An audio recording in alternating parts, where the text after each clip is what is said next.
الحمد لله نحمده ونستعينه ونستغفره ونؤمن به ونتوكل عليه ونعوذ بالله من شرور أنفسنا ومن سيئات أعمالنا من يهده الله فلا مضل له ومن يضلله فلا هادي له ونشهد أن لا إله إلا الله وحده لا شريك له ونشهد أن سيدنا ومولانا محمدا عبده ورسوله أما بعد أعوذ بالله من الشيطان الرجيم بسم الله الرحمن الرحيم يا أيها الذين آمنوا عليكم أنفسكم لا يضركم من ضل إذا اهتديتم وقال النبي صلى الله تعالى عليه وسلم إذا رأيت شحا مطاعا وهوى مطبع وإعجاب كل ذي رأي برأيه فعليك نفسك أو كما قال صلی اللہ تعالی علیہ وسلم صدق رسول اللہ صلی اللہ علیہ وسلم۔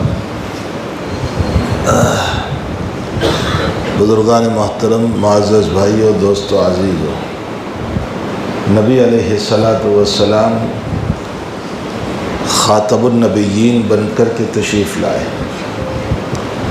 آپ کی نبوت زمانے کے اعتبار سے بھی عام ہے اور زمین کے اعتبار سے بھی عام ہے۔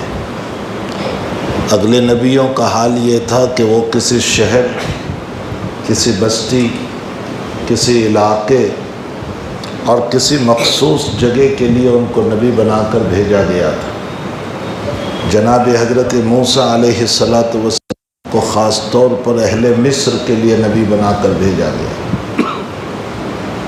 حضرت عیسیٰ علیہ السلام کو ایک مخصوص جگہ کے لیے نبی بنا کر کے بھیجا گیا اور مخصوص قوم کے لیے نبی بنا کر کے بھیجا گیا جن کو بنی اسرائیل کہا جاتا ہے۔ موسیٰ علیہ السلام جن کی طرف تشریف لائے، جن میں تشریف لائے وہ بھی بنی اسرائیل، اور عیسیٰ علیہ السلام جس قوم میں تشریف لائے اور جس کے لیے آئے وہ بھی بنی اسرائیل۔ حضرت شعیب علیہ السلام کو ایک خاص علاقہ تھا مدین، ان کی طرف نبی بنا کر کے بھیجا گیا۔ حضرت لوط علیہ السلام کو ایک خاص بستی تھی صدوم جو عراق میں آئی، آج بھی ہے یہ بستی، ان کی طرف نبی بنا کر کے بھیجا گیا۔ حضرت صالح علیہ السلام کو ایک مخصوص جگہ جس کو مدائن صالح کہا جاتا ہے، جو مدینۃ المنورہ سے 500 کلومیٹر پر ہے، خیبر سے پہلے ان کی طرف نبی بنا کر بھیجا گیا۔ تو اگلے انبیاء کرام علیہ السلام، حضرت نوح علیہ السلام کو اس وقت اس زمین پر جتنی قوم تھی ان کے لیے نبی بنا کر بھیجا گیا۔ تو یہ تو عام تھا زمین کے اعتبار سے نوح علیہ السلام کی نبوت کہ زمین پر جتنی قوم تھی ان کے لیے، لیکن زمانے کے اعتبار سے وہ بھی خاص تھے۔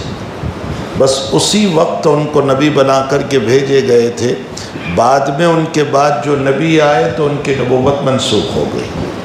تو بہرحال انبیاء کرام علیہ السلام کو اپنے اپنے مخصوص علاقوں کی طرف نبی بنا کر کے بھیجے گئے، لیکن جناب نبی کریم صلی اللہ تعالی علیہ وسلم زمانے کے اعتبار سے بھی، وہ ماضی ہو، حال ہو، مستقبل ہو، قیامت تک کا جتنا زمانہ ہے حضور پاک صلی اللہ علیہ وسلم کی نبوت چلنے والی ہے۔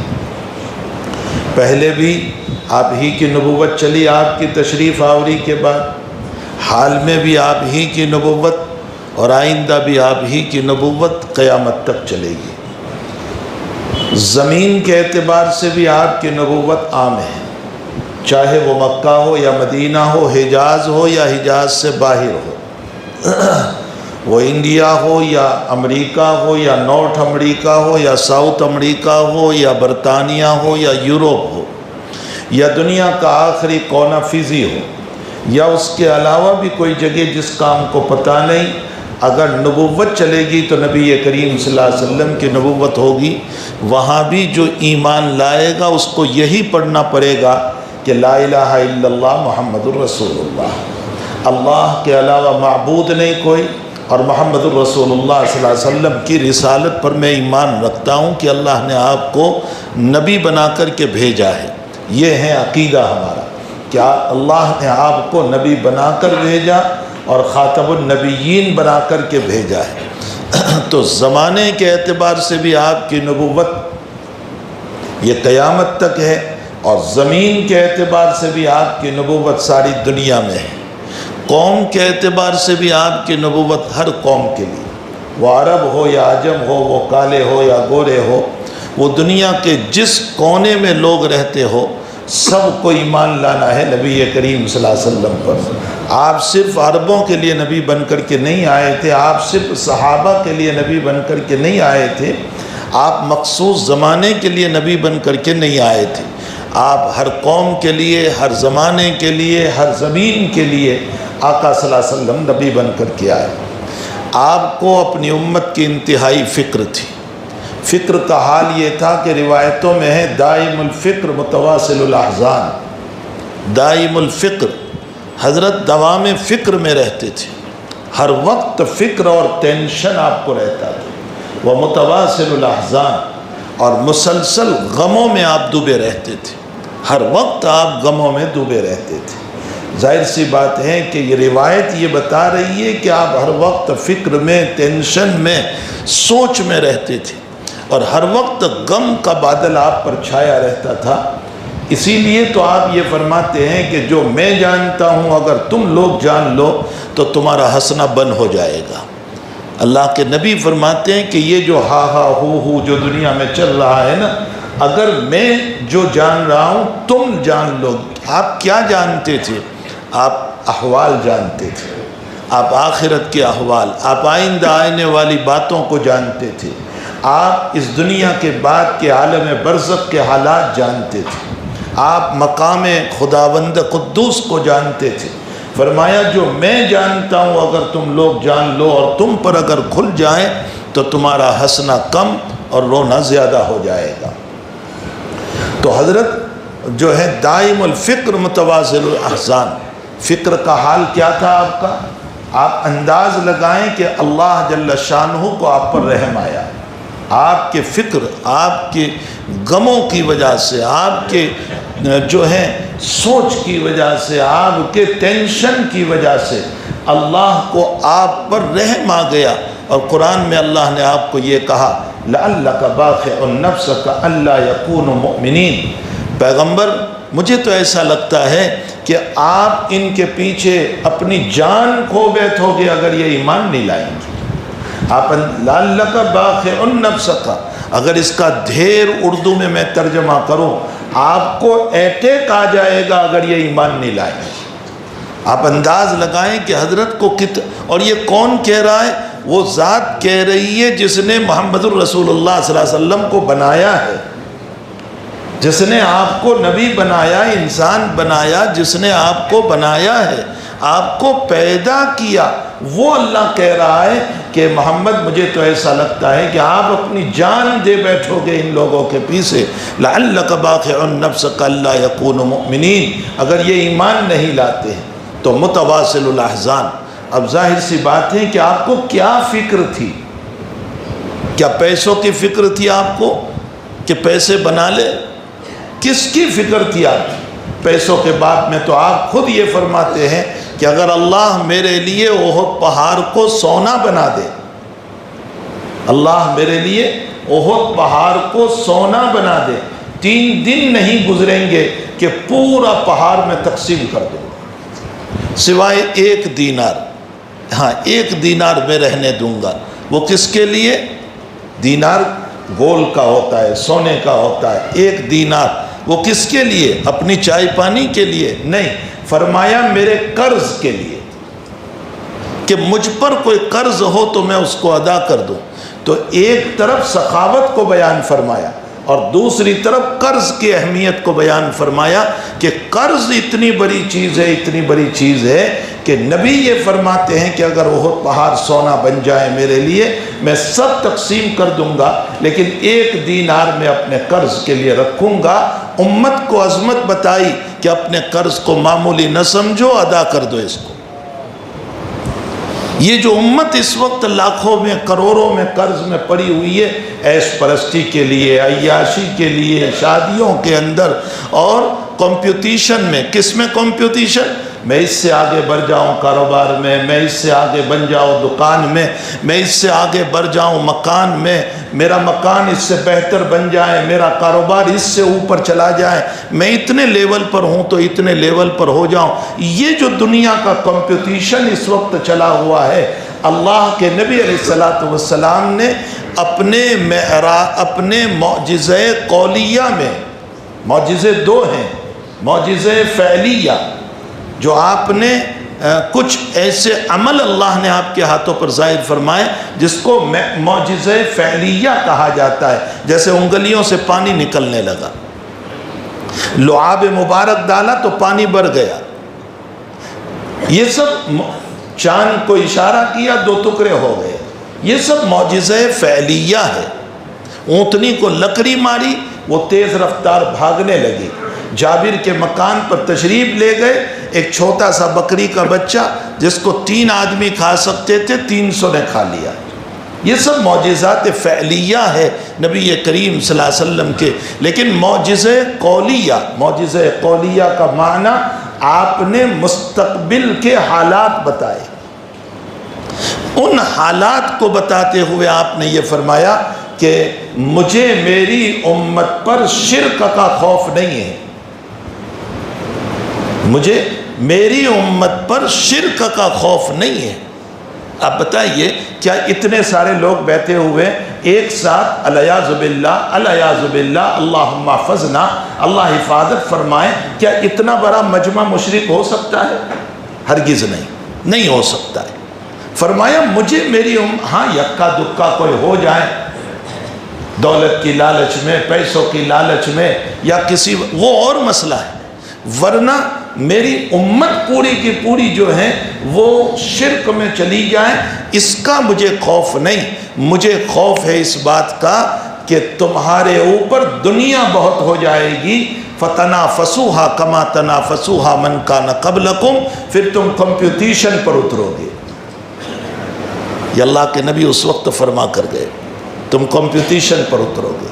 فَتُهْلِكُكُمْ كَمَا أَهْلَكَتْ مَنْ كَانَ قَبْلَكُمْ، پھر اللہ تمہیں ایسے ہلاک کرے گا جیسے اللہ نے پہلی قوموں کو ہلاک کیا. پھر بخت نصر ان پر مسلط ہوا، پھر بیت المقدس کے اینٹ سے اینٹ بجا دی، پھر ان کے گھروں کو ویران کیا.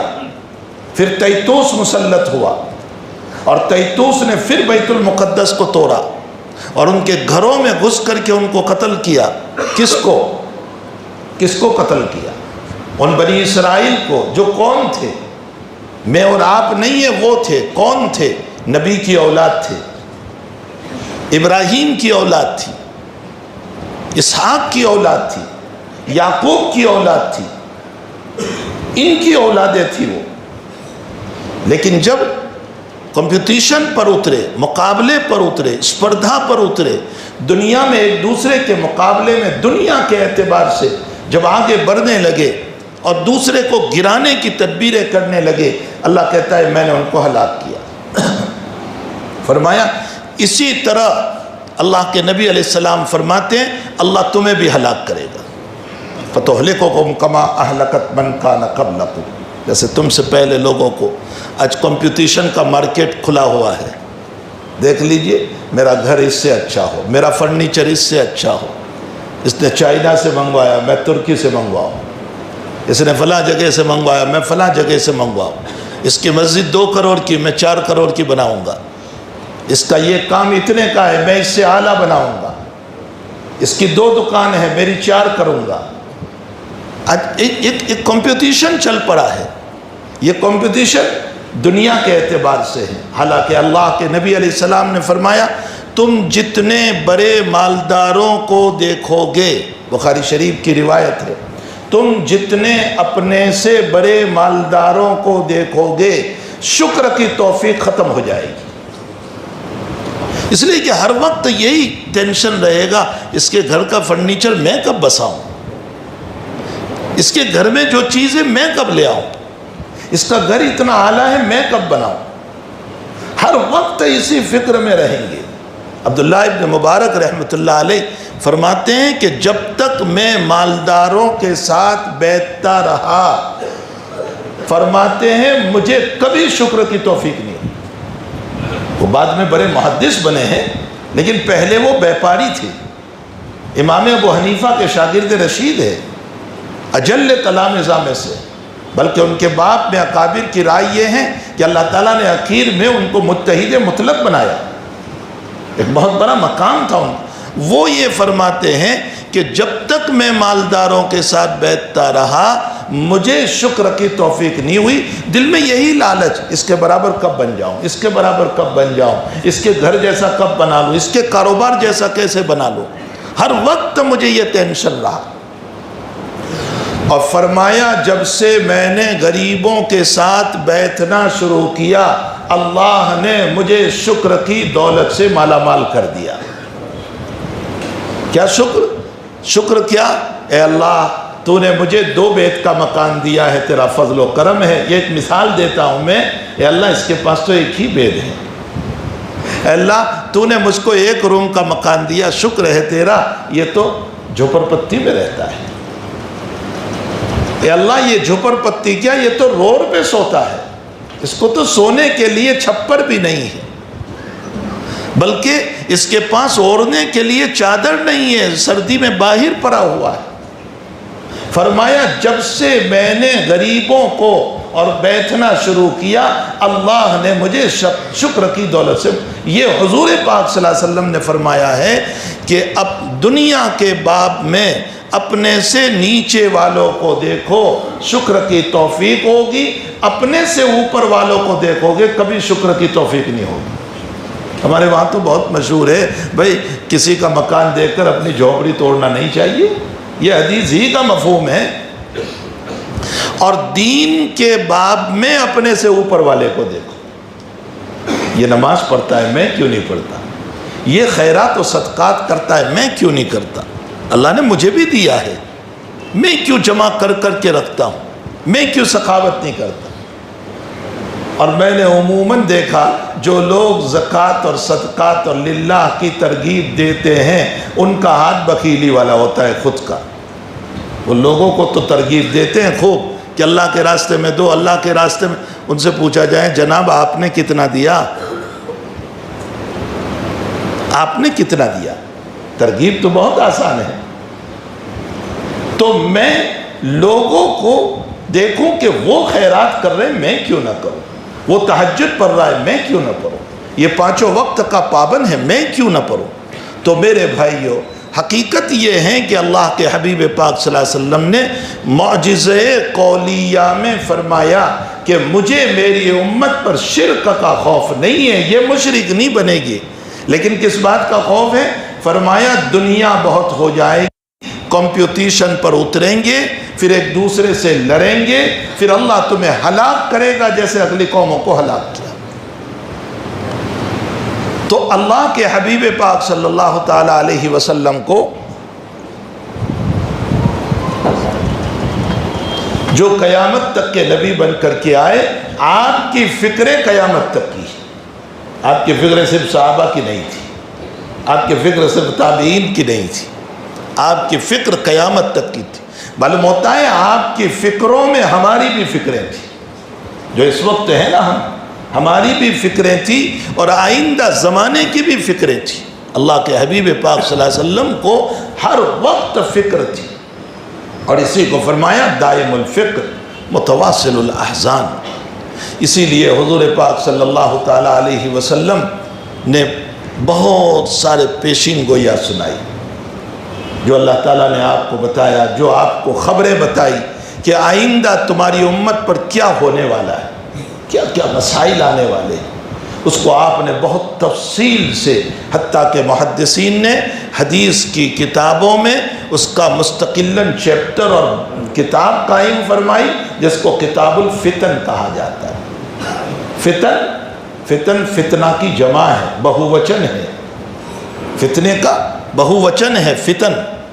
فتن کا ڈکشنری کا ترجمہ ہوتا ہے سونے کو آگ پر تپانا، گول کو آگ پر تپانا، تاکہ گول الگ ہو جائیں اور ملاوٹ الگ ہو جائے۔ معلوم ہوتا ہے کہ فتنے کا مطلب ہوتا ہے آزمائش، امتحان، اور پھر اسی کے ساتھ ساتھ فتنے کا مطلب ہوتا ہے معاصی، گناہ۔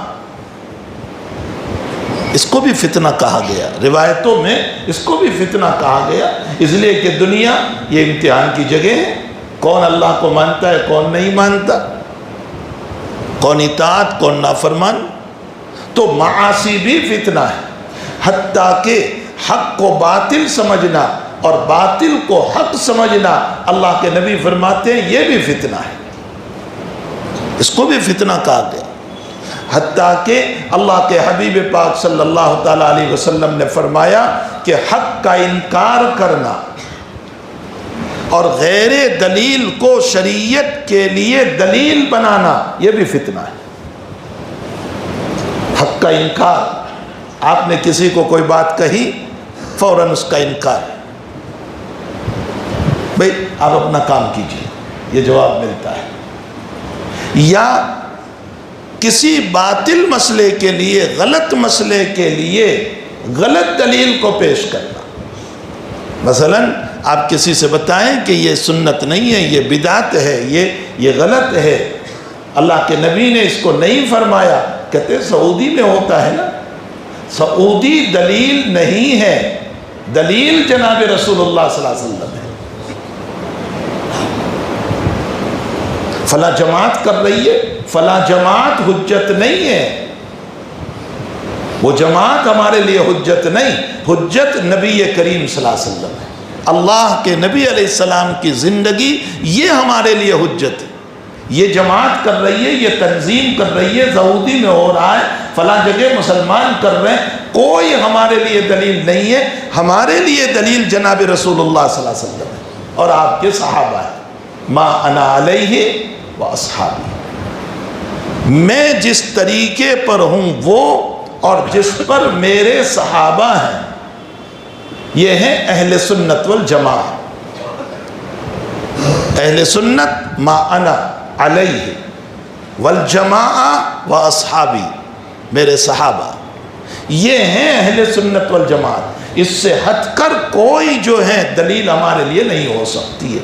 حتیٰ کہ اولیاء کرام کا عمل سنت کے مطابق ہیں تب تو وہ قابل حجت ہیں، اور اولیاء کا عمل اگر سنت کے خلاف جا رہا ہے تو اس کی کوئی تعویل ہو سکتی ہے تو ہوگی، اور اگر تعویل نہیں ہو سکتی ہے تو اس صورت میں وہ عمل بھی رد کر دیا جائے گا۔ اصل حجت اللہ کے حبیب پاک صلی اللہ علیہ وسلم اور اصحاب کرام ہے۔ ویسے اولیاء کرام کا کوئی عمل خلاف سنت ہوتا ہی نہیں ہے۔ ان کی ساری زندگی، چاہے وہ غوث العظم حضرت سیدنا عبد القادر جیلانی رحمۃ اللہ علیہ ہو، نظام الدین اولیاء سلطان الاولیاء رحمۃ اللہ علیہ ہو، حضرت خواجہ معین الدین چشتی علیہ الرحمہ ہو، علامہ علی حیجوری رحمۃ اللہ علیہ ہو، یا دنیا کے اولیاء کرام جو واقعتاً اولیاء کرام ہے، ان کا کوئی عمل خلاف سنت ہوتا ہی نہیں ہے۔ ان کی پوری زندگی سنت رسول میں ڈوبی ہوئی ہوتی ہے، وہ 100% سنت پر اپنے آپ کو ڈالتے ہیں، وہ سنت سے ہٹ کر کے اپنی زندگی کو نہیں گزارتے۔ بہرحال میں یہ کہہ رہا ہوں یہ سب فتنے ہیں۔ اسی لیے حضور پاک صلی اللہ علیہ وسلم فرماتے ہیں خیر القرون قرنی ثم الذین یلونہم ثم الذین یلونہم، بہترین زمانہ میرا زمانہ۔ حضرت فرماتے ہیں بہترین میرا زمانہ، اس کے بعد جو زمانہ ہے تابعین کا، اس کے بعد جو زمانہ ہے تبع تابعین کا، یہاں تک بہترین زمانہ۔ اس کے بعد حضور فرماتے ہیں وہ دور شروع ہوگا جس میں جھوٹے گواہ کھڑے ہوں گے، اور حضرت آگے فرماتے ہیں کہ بلا طلب کے گواہی دیں گے، اور حق کو باطل ثابت کریں گے اور باطل کو حق ثابت کریں گے۔ آج دیکھ لیجئے حالات کورٹوں میں کیا ہو رہا ہے، بلا طلب کے گواہ آ رہے ہیں، جھوٹے گواہ آ رہے ہیں، چند ٹھیکروں میں گواہ بنائے جا رہے ہیں، اور وہ آ کر کے حق پر باطل کی گواہی اور باطل پر حق کی گواہی دے رہے ہیں۔ یہ آپ صلی اللہ علیہ وسلم کی پیشین گوئی تھی جو آپ نے سنائی تھی کہ یہ حالات آنے والے ہیں۔ اور انہی حالات میں بیان کرتے ہوئے بے شمار حالات، حتیٰ کہ حضور پاک صلی اللہ علیہ وسلم نے بخاری شریف کی روایت میں فرمایا کہ میری امت کی عورتیں، فرمایا ذل خلصہ بت، یہ ذل خلصہ بت ایک یمن میں تھا اس وقت، اسی طرح کا بت پھر ظاہر ہوگا، اور میری امت کی عورتیں اپنے الیتین کو، اپنی چوتروں کو، اپنے سرین کو ہلاتے ہوئے اس کے چاروں طرف ناچ کر اس کی عبادت کرے گی۔ یہ کن کے بات میں حضور فرما کر گئے ہیں؟ غیر مومن کے بات میں؟ نہ غیر مومن کے بات میں نہیں، ان کا تو مذہب ہے، یہ جو فرما کر گئے ہیں یہ مومن عورتوں کے بات میں فرما کر گئے۔ کیا یہ پیشین گوئی نہیں ہو رہی ہے اس وقت؟ کیا ہم نہیں دیکھ رہے ہیں؟ 1400 سال پہلے حضور یوں دیکھ رہے تھے اس امت کے حالات کو کہ میری امت میں ایسا ایسا ہونے والا ہے، اور یوں آپ کے سامنے کتاب کو اللہ نے قیامت تک کی کتاب کو کھول کر رکھ دیا تھا کہ یہ آپ کی امت کے حالات ہیں۔ ایک روایت میں حضور پاک صلی اللہ علیہ وسلم نے فرمایا کہ مکے کا پیٹ چیرا جائے گا، قزائن، مکے کا پیٹ چیرا جائے گا۔ محدثین کو پہلے اس کا مطلب سمجھ میں نہیں آ رہا تھا، اب مطلب سمجھ میں آ گیا کہ مکے کے اندر پہاڑوں کو کھود کھود کر جو راستے بنائے گئے، حضور نے اشارہ فرمایا اس کی طرف کہ مکے کا پیٹ چیرا جائے گا۔ اور اگلا جملہ آپ نے فرمایا وَسَوَلْ أَبْنِيَةُ رُؤُوسِ الْجِبَالِ، اور فرمایا مکے کی عمارتیں پہاڑ کے برابر ہو جائے گی۔ یہ کب فرما رہے ہیں آقا صلی اللہ علیہ وسلم؟ یہ اس وقت فرما رہے ہیں جبکہ آپ کی زندگی میں اس کا کوئی تصور نہیں تھا۔ اس وقت آپ نے یہ فرمایا تھا کہ مکے کی عمارتیں یہ پہاڑوں کے برابر ہوگی۔ آج ہم دیکھ رہے ہیں اور حدیث کا مطلب ہمارے سامنے ہے۔ یہ صادق و مصدوق صلی اللہ علیہ وسلم کا فرمان ہے۔ اسی میں آپ نے فرمایا کہ ہمارے حضرت مولانا یوسف صاحب لدھیانوی رحمۃ اللہ علیہ نے ایک کتاب لکھی ہے، میں اہل علم سے گزارش کروں گا، اتنا سا رسالہ ہے، اس کو لے کر کے پڑھیں، عصر حاضر حدیث کی روشنی میں، یا حدیث کی روح سے، عصر حاضر موجودہ زمانہ حدیث کی روح سے یا حدیث کی روشنی میں، مطلب حدیث کی روشنی میں موجودہ زمانے کو پڑھو تو تمہیں پتہ چلے گا کہ حضور پاک صلی اللہ علیہ وسلم کیا کیا باتیں بتا کر گئے۔ اس میں 72 ایک روایت نقل فرمائی ہے جس میں 72 نشانیاں یا 72 علامتیں حضرت حذیفہ رضی اللہ تعالیٰ عنہ کے حوالے سے روایت نقل کی ہے، جس میں پہلے ہی یہ لکھا ہے، فرمایا لوگ نمازوں کی چوری کریں گے، یعنی نماز نہیں پڑھیں گے۔ اس میں لکھا کہ لوگ ہدیے کے نام پر رشوت کو جائز کریں گے۔ آج کیا ہو رہا ہے؟ ہدیہ ہی تو دیا جا رہا ہے، لیکن ہوتا کیا ہے؟ رشوت ہے۔ ہدیے کے نام پر رشوت کو لوگ جائز کریں گے۔ فرمایا سود کی حلت کی کوشش کی جائے گی۔ یہ وہ زمانہ ہے کہ جس میں سود کی حلت کی کوشش کی جائے گی۔ فرمایا شراب کا نام بدل کر حلال کے فتوے دیے جائیں گے۔ فرمایا امانت دار کو خائن ثابت کریں گے اور خیانت کرنے والے کو امین ثابت کریں گے۔ یہ حضور پاک صلی اللہ علیہ وسلم کا فرمان ہے کہ جو امانت دار ہے اس کو خائن ثابت کریں گے اور جو خیانت کر رہا ہے اس کو امانت دار ثابت کریں گے۔ فرمایا آقا صلی اللہ علیہ وسلم نے کہ مارنے والے کو پتہ نہیں ہوگا کہ میں نے کیوں مارا، اور مرنے والے کو پتہ نہیں ہوگا کہ مجھے کیوں مارا گیا۔ آپ دیکھ لیجئے، ایک آدمی نے آ کر کسی کو شوٹ کر دیا، آپ اس سے پوچھو کیوں مارا تو نے اس کو؟ مجھے نہیں پتا، فلاں صاحب نے کہا تھا۔ اگر اس مرنے والے کو زندہ کر کے پوچھا جائے کہ تجھے کیوں مارا گیا، وہ کہے گا مجھے کچھ پتہ نہیں کہ کیوں مارا گیا۔ قریباً 72 نشانیاں اسی میں ہیں کہ نبی کریم صلی اللہ علیہ وسلم نے فرمایا عورتیں اونٹوں کے کوہان کی طرح اپنے بالوں کو بنائے گی۔ اونٹ کا کوہان جو ہوتا ہے نا، آپ نے ابھرا ہوا حصہ دیکھا ہوگا گردن کے پیچھے، فرمایا اس طرح اس کا مطلب بھی محدثین کو سمجھ میں نہیں آ رہا تھا، لیکن اب سمجھ میں آ گیا کہ اونٹ کے کوہان کی طرح بال بنانے کا کیا مطلب ہے کہ وہ اوپر یوں بال باندھ کر کے رکھے گی جس کی وجہ سے لوگوں کو اپنی طرف کھینچے گی۔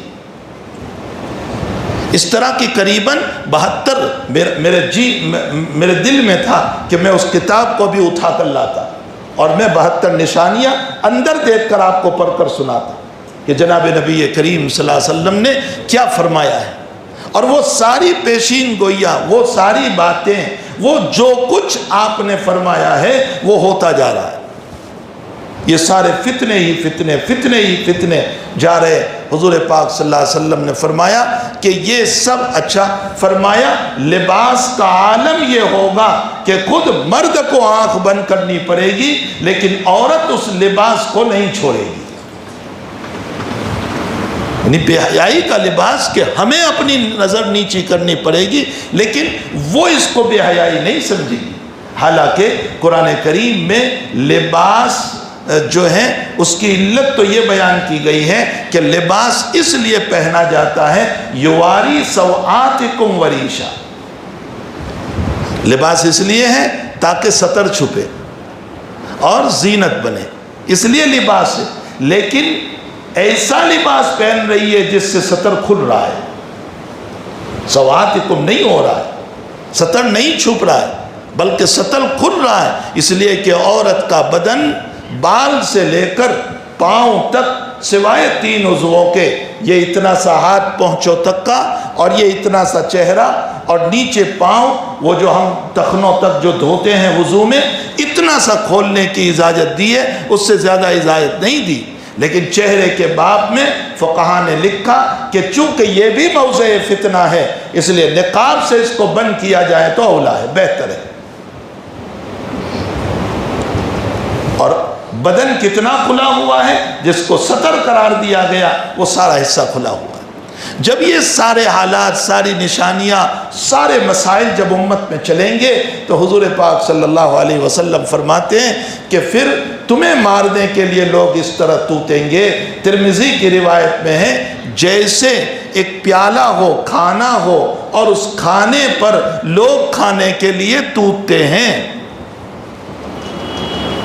اتنا نہیں، روایت میں آگے حضور پاک صلی اللہ علیہ وسلم نے فرمایا کہ خود جیسے آپ دسترخوان پر بیٹھ کر کھاتے ہو اور دوسروں کو بھی بلاتے ہو، آئی صاحب آئیے آپ بھی کھا لیجئے، آئی صاحب آئیے آپ بھی کھا لیجئے، آپ بھی کھا لیجئے، فرمایا جیسے تم دسترخوان پر کھاتے ہو اور دوسروں کو کھانے کے لیے بلاتے ہو، اسی طرح میری امت کے مسلمانوں پر حال ہوگا کہ خود تو ماریں گے لیکن دوسروں کو بلائیں گے کہ تم بھی مارو آ کر۔ اس کے حالات پہلے بھی پڑھے، اب بھی پڑھ رہے ہیں، چند سالوں پہلے بھی پڑھے، ابھی پڑھ رہے ہیں، ابھی موجودہ حالات میں بھی آپ دیکھ لیجئے، اور اس سے پہلے 100 سالہ پوری جو تاریخ ہے آپ اس کو پڑھ لیجئے کہ خود بھی توتے ہیں اور دوسروں کو بھی کہہ رہے ہیں کہ آپ آ جائیے، اور اس کو اجتماعیت کا نام دیا گیا۔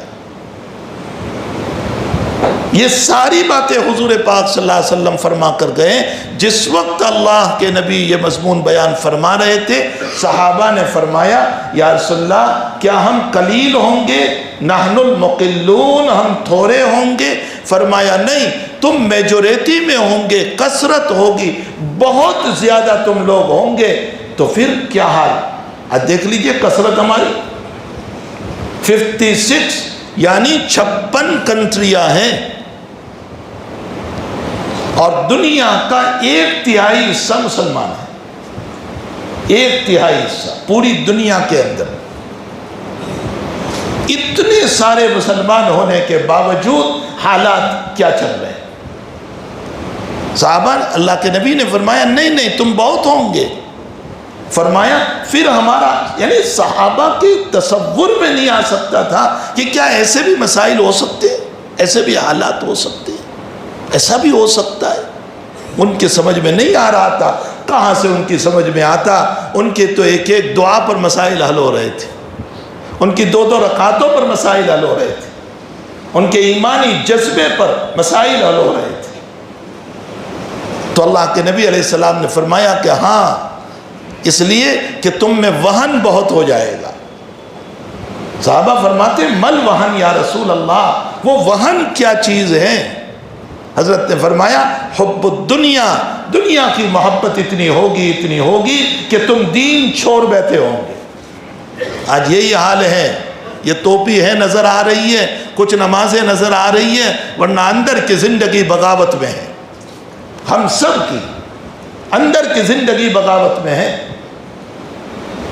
کوئی مالیات میں، کوئی معاشرت میں، کوئی معیشت میں، کوئی اخلاقیات میں، چاروں طرف سے ہماری زندگیاں جو ہیں بغاوت رسول میں ہیں۔ تو ایسے حالات ہوں گے کہ حب الدنیا، دنیا کی محبت بہت ہوگی، اور موت کا خوف پیدا ہو جائے گا، موت کا ڈر پیدا، اس کو کہا جاتا ہے وہن۔ اب کیا کیا جائے ان حالات میں؟ فتنوں پر فتنے چل رہے ہیں۔ ان فتنوں کے وقت میں ہمیں کیا نبی علیہ السلام نے ہمیں کیا بتایا، کس بات کی تعلیم دی؟ سب سے پہلی تعلیم ہم کو دی ہے دعاؤں کا اہتمام، دعاؤں کا اہتمام۔ اللہم انی اعوذ بک من الفتن ما ظہر منہا وما بطن، نبی کریم صلی اللہ علیہ وسلم کی دعا ہے۔ اے اللہ میں فتنوں سے پناہ چاہتا ہوں، جو ظاہر ہے وہ بھی، جو چھپے ہیں وہ بھی۔ مجھے نہیں پتا کہ چھپ کر کے کیا فتنے ہو رہے ہیں، کیا سازشیں ہو رہی ہیں، کیا تدبیریں ہو رہی ہیں، کیا کیا باتیں اندرونی طور پر ہو رہی ہیں، ہمیں نہیں معلوم۔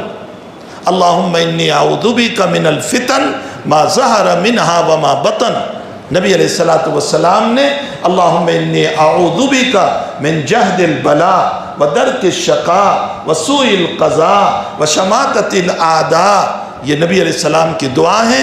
اللہم انی اعوذ بک من جہد البلاء، اللہ مصیبتوں سے میں پناہ چاہتا ہوں، ودرک الشقاء، اے اللہ بری تقدیر سے میں پناہ چاہتا ہوں۔ اسی لیے ہمیں اللہ سے دعا کرنی چاہیے کہ اللہ اگر میرے حق میں بری تقدیر ہو تو تو نے ہی تقدیر لکھی ہے، میری بری تقدیر کو اچھی تقدیر سے بدل دے، جس نے لکھا ہے وہ بدلنے پر قادر ہے۔ اے اللہ میری بری تقدیر کو اچھی تقدیر سے بدل دے۔ وسوء القضاء وشماتۃ الاعداء، اے اللہ دشمنوں کی نحوستوں سے اور ان کی سازشوں سے اے اللہ مجھے پناہ عطا فرما۔ وشماتۃ الاعداء، اللہ کے حبیب پاک صلی اللہ علیہ وسلم نے بہت دعاؤں کا اہتمام کیا، حتیٰ کہ سلام پھیرنے سے پہلے نماز میں انی ظلمت تو جہاں پڑھتے ہیں، ان دعاؤں کو بھی نبی علیہ السلام پڑھا کرتے تھے۔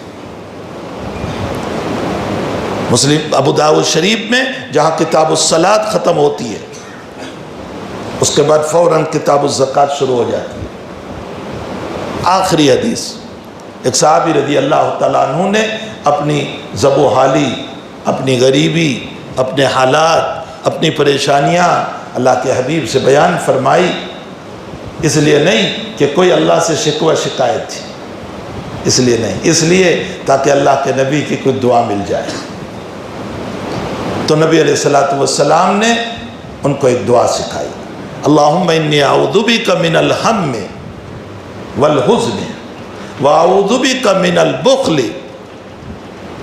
والکسل واعوذ بک من غلبۃ الدین وقہر الرجال۔ ایک دو لفظ آگے پیچھے، اے اللہ انی اعوذ بک من الہم والحزن، اے اللہ میں ہموم اور غموم سے پناہ چاہتا ہوں، میں بخیلی اور جو ہے سستی اور کاہلی سے پناہ چاہتا ہوں، وغلبۃ الدین وقہر الرجال، اے اللہ قرض کے بوجھ سے پناہ چاہتا ہوں اور دشمنوں کی دشمنی سے پناہ چاہتا ہوں، وقہر الرجال، قہر الرجال سے پناہ چاہتا ہوں۔ قہر الرجال، قہر کا معنی لوگ ہم پر حالات ڈالتے ہیں، رجال آدمی، آدمیوں کے حالات سے، دشمنوں کی دشمنی سے اللہ میں پناہ چاہتا ہوں۔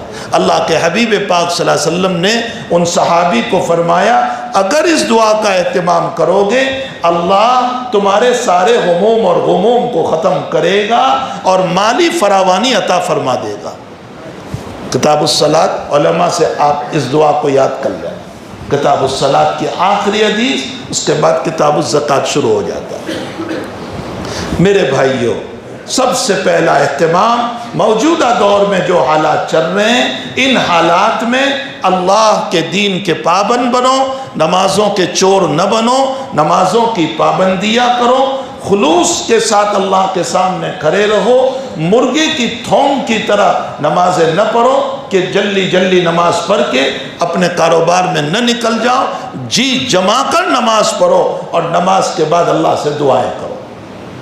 دوسرا، حلال کھانے کا اہتمام کرو، رزق حلال کا اہتمام۔ تیسرا، نبی علیہ السلام فرماتے ہیں جماعت المسلمین کو لازم پکڑو، مسلمانوں کی جماعت کو لازم پکڑو، اس لیے کہ بکری اکیلی ہوتی ہے شیر حملہ کر دیتا ہے، مسلمانوں کی جماعت کو ساتھ رہو۔ اور چوتھا، ایک دوسرے کو معاف کر کے اتفاق کا ماحول پیدا کرو، تمہارے اختلافوں سے تمہاری طاقتیں ختم ہو جائے گی اور حق تعالیٰ دوسروں کو غلبہ دے گی۔ اس لیے معاف کرنے والے بنو، درگزر کرنے والے بنو اور ایک دوسرے کو ہمدردی اور محبت کے ساتھ رہو۔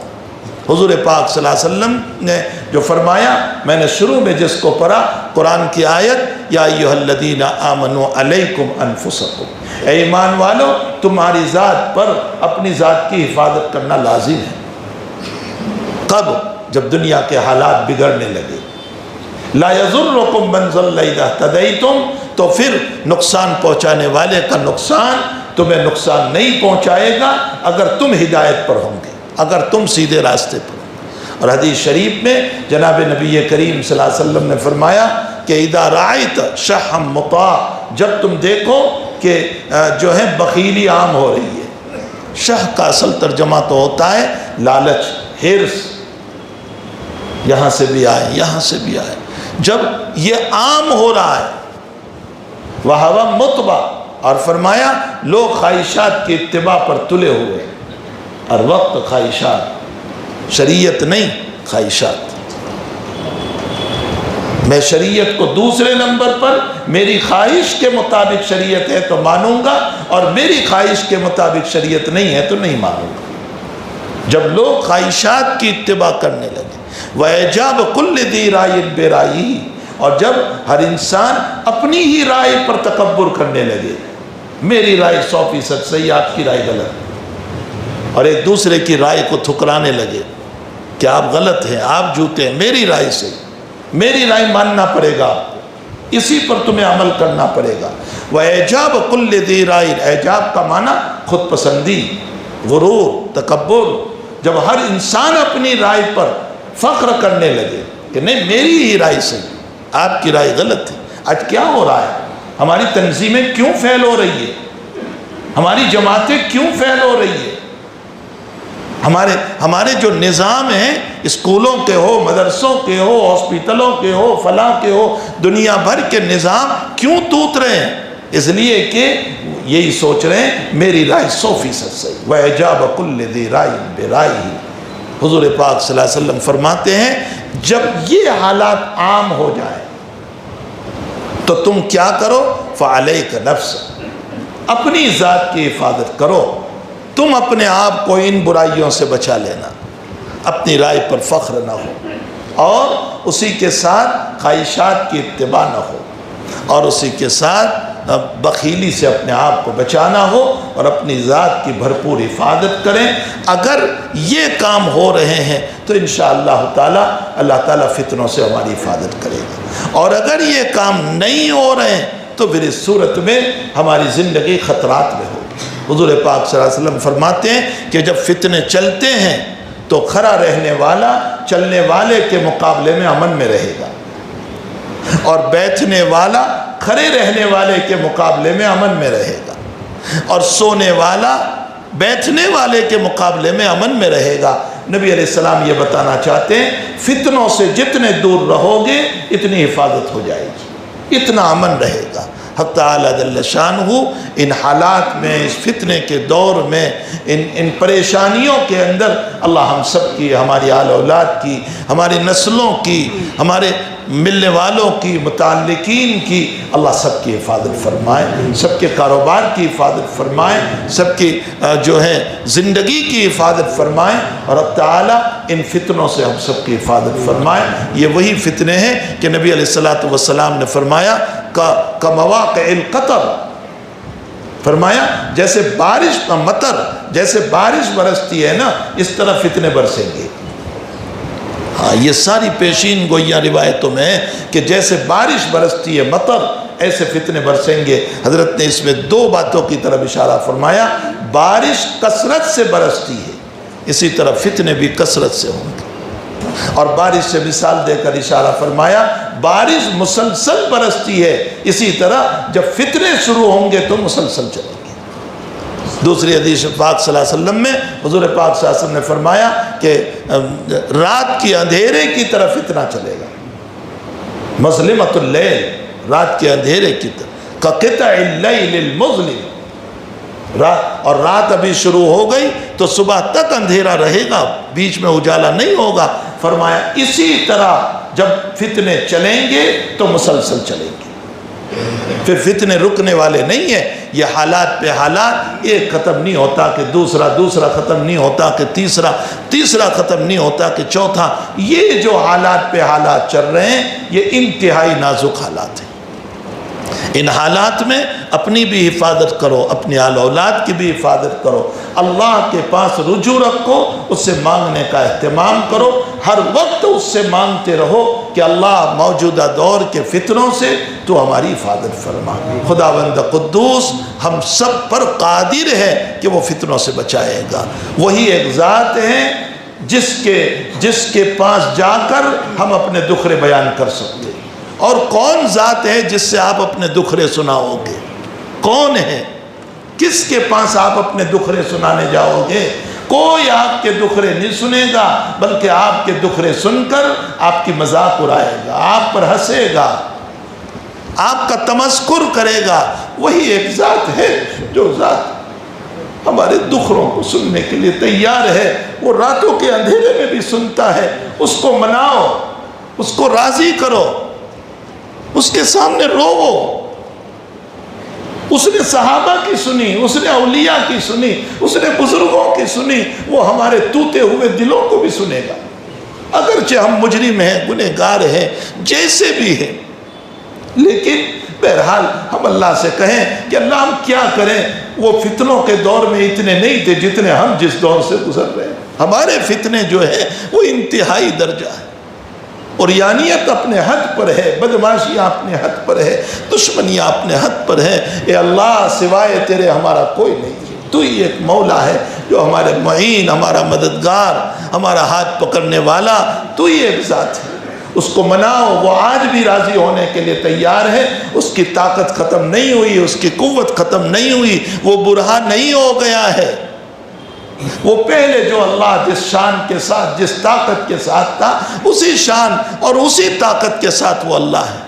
ہم ہی بدل گئے، ہم بدل گئے، ہمارے اعمال بدل گئے، ہماری زندگیاں بدل گئی۔ ہماری زندگی میں جھوٹ، فریب، دھوکہ، لوگوں کا قرض واپس نہ کرنا، لوگوں کے ساتھ خیانت کا معاملہ، چٹنگ بازیوں کا معاملہ، فراڈ کا معاملہ، دھوکے بازیوں کا معاملہ، مارکیٹ کے مارکیٹ اس سے بھرے ہوئے ہیں، اور مالداروں کے مالدار اس سے بھرے ہوئے ہیں۔ ان سارے مسائل سے اس سے اپنے آپ کو بچا لو اور اللہ کے سامنے رجوع کرو۔ انشاءاللہ تعالی حق تعالی جل شانہ و عم نوالہ آج بھی میری اور آپ کی مدد کے لیے تیار ہیں۔ اللہ ہم سب کو فتنوں سے حفاظت فرمائے۔ وصلی اللہ علی نبینا محمد و آلہ و صحبہ اجمعین۔ سبحانک اللہم و بحمدک و تبارک اسمک و تعالی جدک و لا الہ غیرک۔ سبحانک اللہم و بحمدک و تبارک اسمک و تعالی جدک و لا الہ غیرک۔ سبحان اللہ و بحمدہ سبحان اللہ العظیم۔ اللہم صلی علی سیدنا حبیبنا و شفیعنا و سندنا مولانا محمد و بارک وسلم۔ اللہم ربنا آتنا فی الدنیا حسنہ و فی الآخرۃ حسنہ و قنا عذاب النار۔ اللہ ہمیں معاف فرما دے، ہم جیسے بھی ہیں تیرے بندے ہیں۔ اللہ ٹوٹے ہوئے سہی، گنہگار سہی، ہمیں اپنے گناہوں کا اعتراف ہے۔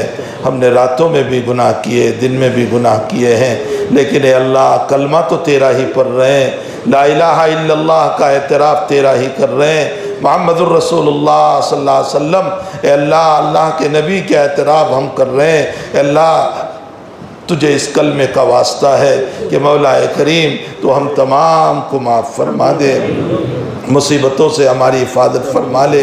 اللہ اس زمین پر ہمارا قصور کیا ہے؟